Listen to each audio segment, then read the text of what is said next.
Hello, fellow mech warriors, Mage Leader here. Welcome back to the Battlemech Primer, the series where procrastination is king. Today, our jump ship is floating nice and quietly through the Free Worlds League, which means that it's only a matter of time before they shoot us down for that Steiner contract we picked up last pay cycle. But until then, I thought that perhaps we could examine this strange entity a little deeper. And today's Battlemech affords us an excellent opportunity to do just that. So buckle up and settle in, because today we're taking a look not only at the awesome, but also the frightfully complicated state that gave birth to it. It's going to be a long one.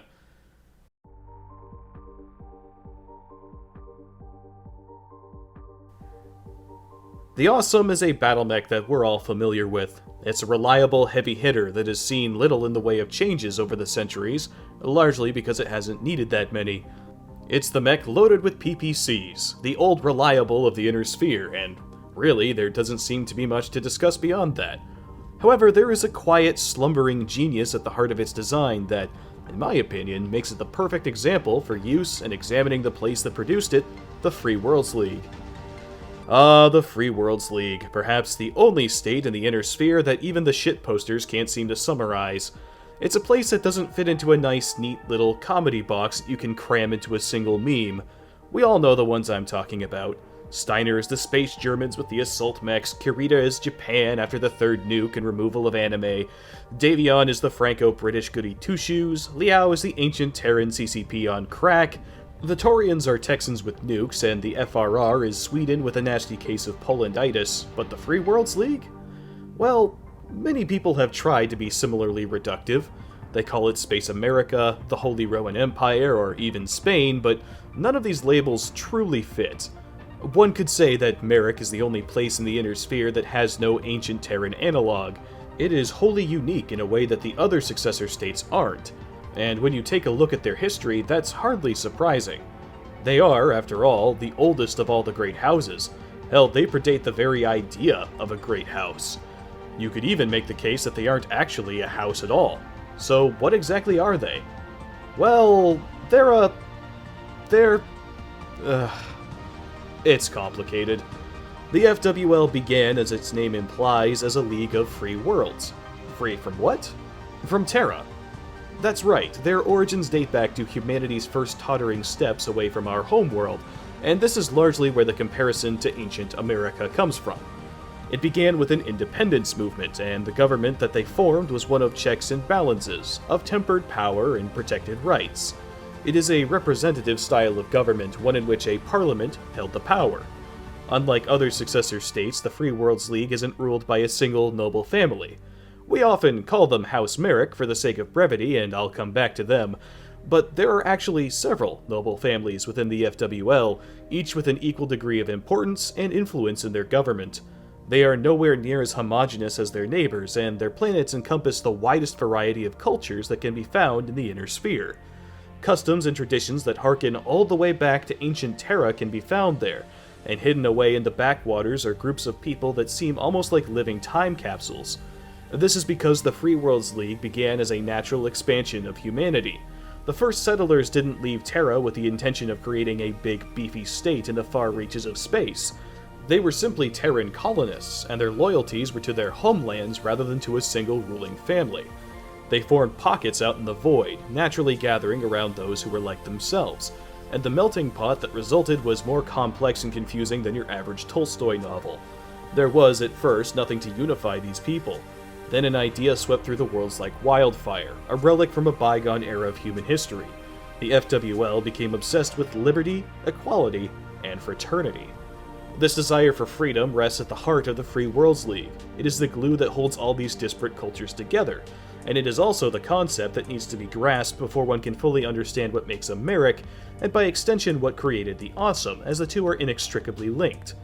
The Parliament of the Free Worlds League is a semi-representative government, a group of slightly less important people who speak on behalf of their respective populations. Considering the scale and logistics of interstellar politics in an age before FTL communication, it's not half bad. If nothing else, it's managed to keep their tentative union from falling apart. Well, most of the time anyway.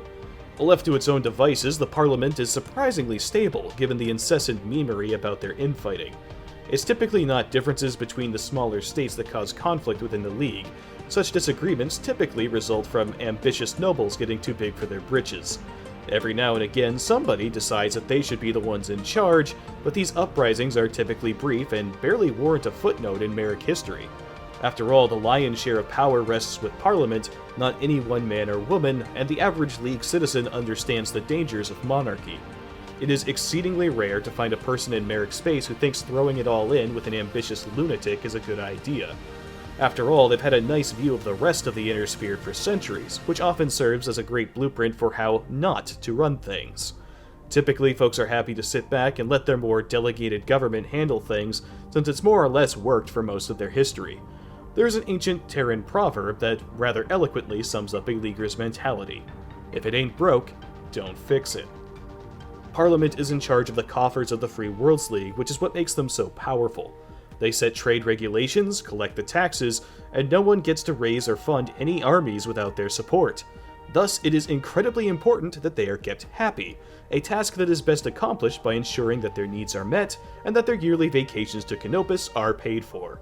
Cooperation with Parliament is absolutely essential for any would-be ruler, because they hold the power to take away your fangs whenever they decide that they no longer like you. This arrangement works for keeping tyrants in check. Most of the time, anyway. But it is something of a double-edged sword, particularly if you happen to be a military man. Now that we have a basic understanding of how the FWL functions on a day-to-day basis, we can discuss why that is.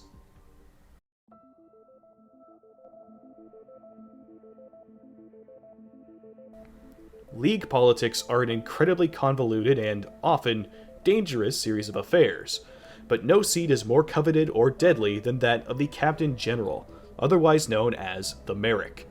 The Merrick family doesn't really rule the FWL in the traditional sense. As I said before, Parliament handles the everyday operations and arguably holds much more power. No, the Merrick's job is more focused than that. The Captain General controls the military. He is, for all intents and purposes, the Commander-in-Chief of the Armed Forces, a vital but relatively minor role. Well, at least that was the original intention. The Captain General was meant to be a temporary position, only to be called up in the event of war, and then dismissed afterward. So, while you might think that the Merrick's advantage of having all the guns would make him one coup away from taking over, if there's one thing the FWL's history has taught us, it's that things are never as simple as they first appear.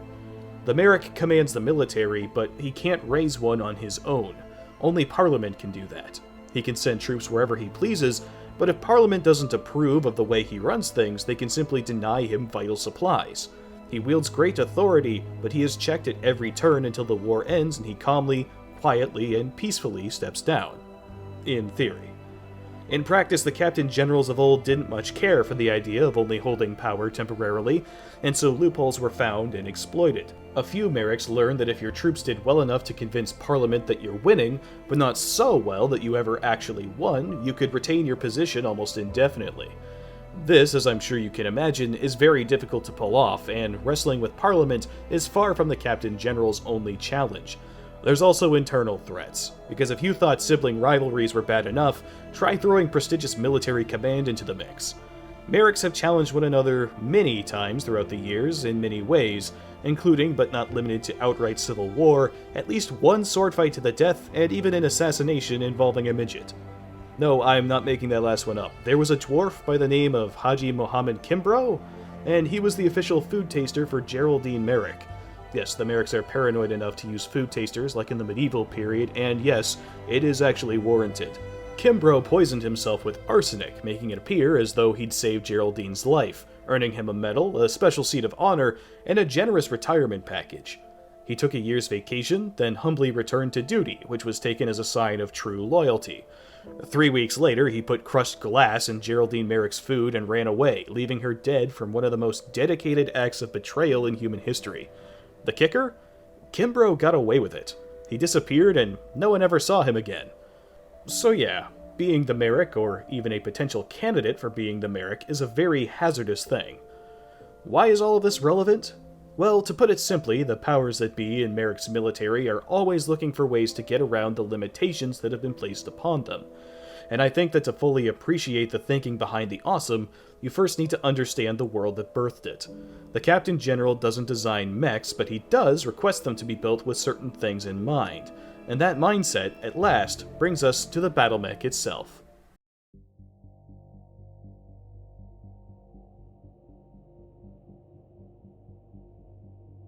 The Awesome wasn't initially built for the Free Worlds League, but rather for the Star League, and by special request no less. Technocron Manufacturing already had a good reputation with the Star League for their work on the Striker, a mech that had become one of the most commonly used by both the Star League and the private armies of various House Lords around the Inner Sphere. But the design was getting a bit long in the tooth, and so the Star League requested a replacement machine. Technocron, however, didn't just make their new design for the SLDF. After all, the Free Worlds League is famous for interstellar trade above all else. The higher-ups at Technocron knew that while it was Star League... Wow. Star League? The higher-ups at Technocron knew that while it was Star League who had requested the upgrade, there was a potentially lucrative market in House armies as well. The Lords had bought up the Striker in massive numbers, and when they saw Star League's shiny new toys, they were going to want them too. And so the Awesome was designed with this wider market in mind, but also tailor-made for the army of the Free Worlds League. Why them specifically? Was it out of loyalty? Home field advantage? Perhaps.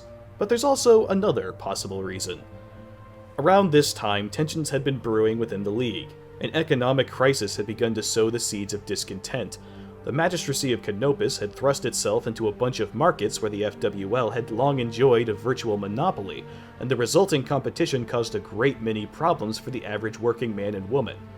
The economy became the hot-button issue in Parliament, and soon there were two opposing camps. Most of the princes were merchants, and had enjoyed prosperity under the free trade principles that had governed their commerce for centuries. However, a new way of thinking began to emerge. A movement swept through Parliament that sought to place the economy directly under government control, tightly regulating trade to ensure its stability. They were critical of anyone outside of the League itself, and this included the Star League, whom they particularly hated sharing their technology with. While glazed with good intentions, many of the princes saw this movement for the power grab that it was, and for 20 years the debates raged. In the end, though, the economic downturn was brought in line due to the invention of a new water purification process, something that introduced new jobs and revitalized trade. So, problem solved? Well, not exactly. You don't just spend 20 years on a power grab and give up simply because the thing you used to justify it stops existing. The protectionist princes began to use less conventional means to get their point across, and it wasn't long before violence broke out. Terrorist attacks swept across the Free Worlds League, and when the order came in for the Awesome, these attacks had only just begun. Technocron knew a future civil war when they saw one, and the disagreements would indeed eventually grow into a little incident known as the Regulan Crisis. While I can't prove it definitively, I firmly believe that this conflict is the reason that the Awesome was built the way that it was. Yes, it was built to replace an aging mech for Star League. Yes, the SLDF would get the machine they always wanted, but there are a lot of traits within the Awesome that make it perfectly suited for the FWL, and more specifically, for the Merrick. In fact, its design is so perfect for the Captain General situation and so different from other Star League mechs of its day that I'm convinced it was designed almost exclusively with Free World service in mind. Let me elaborate further. When the Star League asked for a new assault mech, what they wanted was a replacement for the Striker, a battle mech with a varied, balanced arsenal that includes lasers, a PPC, and an AC-5. What they got was a battle mech with 3 PPCs and a small laser. I don't say this to put the Awesome down. Anyone who's ever been on the receiving end of triple PPCs knows that it's a potent arsenal. I say this because the philosophy behind the Awesome was clearly different from the machine that came before. While both had been designed with ease of maintenance in mind, the Awesome took this a step further by focusing on an all-energy loadout, and potentially the hardest hitting of its kind. It was well protected, had plenty of heat sinks, and required only the bare essentials to keep running. The Awesome is a quartermaster's wet dream, as the logistics chain required to field it is microscopic when compared to its contemporaries. Needless to say, the SLDF was impressed, but they weren't the only ones. House armies also bought the Awesome, as keeping pace with the Star League was in vogue at the time, and nobody enjoyed these battle mechs more than the Free Worlds League. No more than 2 years after the introduction of the Awesome, the Free Worlds League would encounter a new threat, a terrorist organization known as the Scourge of Death. Initially, their actions were fairly small, a bombing here, an assassination there, and while pretty much everyone condemned their actions, at least officially, very little was done about them. That is, until one particular night when they tried to assassinate the Merrick and his family. The Captain General, his wife, daughter, and 36 others all died when a bomb went off at the family home. The attack nearly wiped out the entire Merrick bloodline, and only an elderly General Gerald Merrick survived to carry the title. The assassination had been expertly planned and perfectly calculated, far too effective for a small terrorist outfit. It was clear to just about everyone involved that the Scourge of Death had been helped from the inside. Gerald Merrick tore the Scourge apart, using the full brunt of his intelligence agencies to hunt down and destroy their bases of operation with mechanical efficiency, and from these raids, he gained the knowledge that he was after.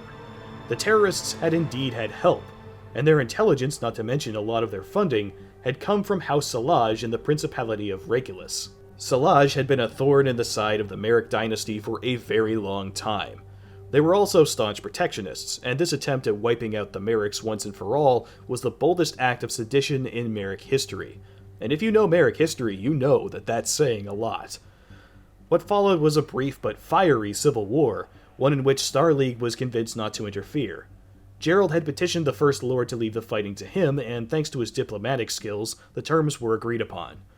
Merrick forces stormed into Regulus, and while the fighting was initially intense, it gradually became a one-sided affair. By the end of the fighting, Demir Salaj had committed suicide, and the rest of the conspirators had fled to Canopus. While the crisis was over, the betrayal would haunt Gerald Merrick for the rest of his life, and the scars that the fighting had left would never truly heal. Technocron, however, was laughing all the way to the bank.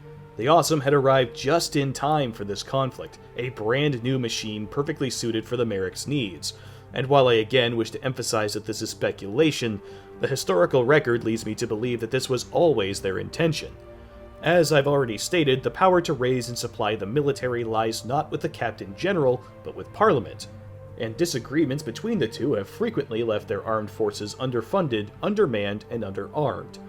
Parliament can, will, and often has crippled an entire war just to spite the current Merrick. The ideal weapons platform for such a military is one that doesn't drain these potentially limited resources, one that can sustain itself for extended periods, and one that's easy to maintain.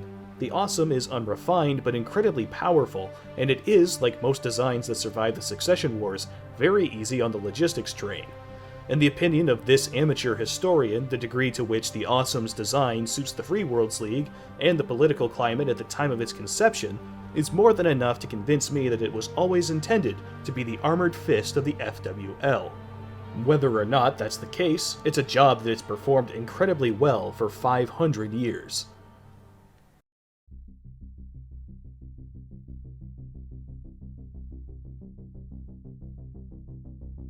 As I said before, the Awesome was a big hit when it first marched onto the battlefield. The PPC is a versatile weapon, and 3 of them at once is nothing to sneeze at, particularly when you've actually got enough heat sinks to use them. There's almost no situation where an Awesome isn't useful. This has made it incredibly popular, even up to the present day. The Awesome is another Battlemech that survived the Succession Wars. Technocron's central factory was one of the few that was never destroyed, and once the Star League was gone, they stopped shipping their mechs to the other great houses, remaining a Merrick exclusive.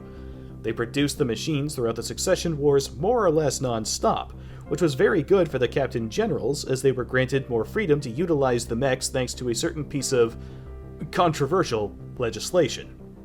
Resolution 288 is something of a touchy subject in the current FWL. In essence, it's an edict that makes the Captain General a permanent position, while also giving him the power to either call or disband Parliament whenever he pleases. This little power grab was the magnum opus of one Kenyon Merrick, a man whose best-known achievement up to this point was losing war games and trying unsuccessfully to attack Kerensky's forces during the Ameris Civil War. Yes, Kenyon was a bit of a moody little prick. A spoiled kid turned tyrant whose moves against General Alexander Kerensky were almost entirely based on personal reasons. The First Succession War wasn't a crisis to him, it was an opportunity. He saw the panic unfolding in Parliament as the war drew nearer, and used it to his advantage, proposing the resolution as a necessary step in ensuring his ability to work unimpeded for, and I quote, the duration of the crisis. Of course, what exactly this crisis entailed was left purposely vague, and as such, in the hundreds of years since then, it has never officially ended. This, however, did not allow him to become a full dictator. While he could now convene and dismiss Parliament whenever he wished, he was still reliant upon them to actually get things done. While previously the Captain General and Parliament had largely cooperated, the relationship between the two entities became more adversarial, which has led to more bickering, withholding of resources, and refusals to contribute. Raising funding and supplying armies became more difficult than before, as Parliament often exercised the only power they still had over the Captain General.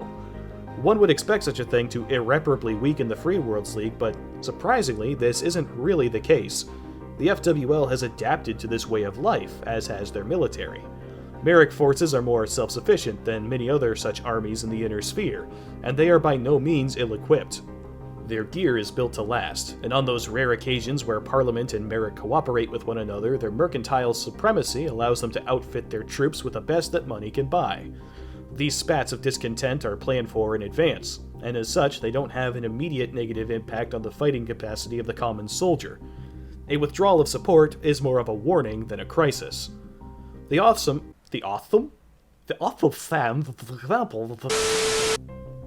stands as an example of this mindset. It is designed to operate without the need for constant resupply. It requires no ammunition and minimal spare parts. It's easy to repair and therefore requires fewer staff to maintain it. When the purse strings get pulled and finances start to get artificially tight, it can still carry on and fight. This makes the machine ideal for the Free Worlds League, but they weren't the only ones to benefit. Prior to the First Succession War, Technocron sold the Awesome to virtually everyone, and while only the Merrick had access to new and replacement machines, the Awesome is such a rugged beast that it never really disappeared, despite the attrition of the Succession Wars.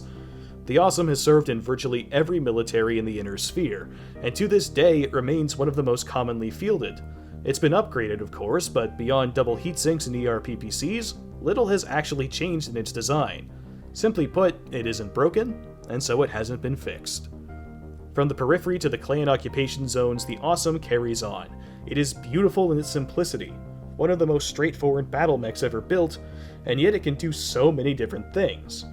It has the weapons to be a sniper, it has the heatsinks and armor to be a brawler, it's deadly at almost any range, and somehow it's still easy to use. And yes, many variants have popped up over the years with one justification or another, but most people who field the Awesome know better than to try and improve upon perfection.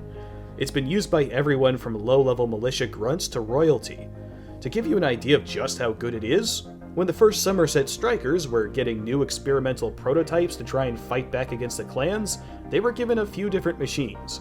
They got 2 brand new mech designs, experimental battle armor, and for their commander, Adam Steiner, well, Melissa Steiner gave him an upgunned Awesome.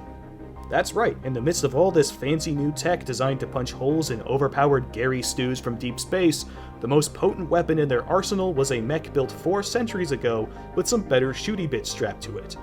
Not even the clans could put this old girl in the dirt, and while it still struggled against their superior technology, it did make them sit up and take notice. Adam Steiner would use the Awesome to defeat Nikolai Malthus in a trial of possession for Somerset, demonstrating that the old design still had fangs.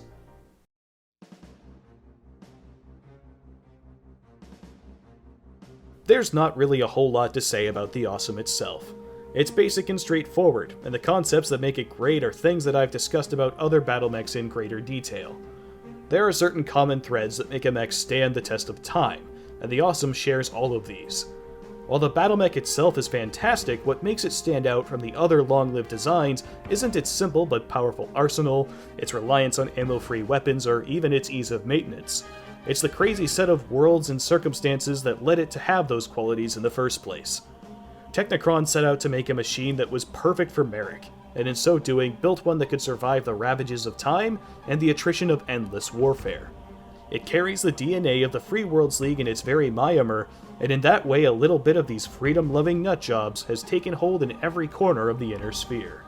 The Awesome stands apart as the machine that refuses to die, whether it's fighting Capellan scum, Steiner nobles, clanner filth, or bureaucratic budget cuts. Much like the FWL itself, it's old but solid, and it's not going away anytime soon. It's... Say the line, Bart! Fine. It's awesome. Yay! Thank you all so much for watching, and special thanks to my mech warriors on Patreon. Desert Dragon, Lil Grunt 1, Rostran Targo, Zero, Sean Herr, Delphino, Miguel Batacan, Alexander Heimerl, Chef Sung, Delta 505, Military Sticks, Spacer, Arcos Raid, Rivius, Kyle Vidari, Metal Dragonar, Tim Cook, Tomoyaga Tudor, Gary Moses Sweetie, Admiral Chirano, The Single Way Out, Gate Castle, Z, Julian Tomkala, Paul DeVere, and The Fighting Fish. If you enjoyed this video, leave your feedback down below, and join us again next time when we take a look at another mech and another great house. Until then, this is Mage Leader, signing off.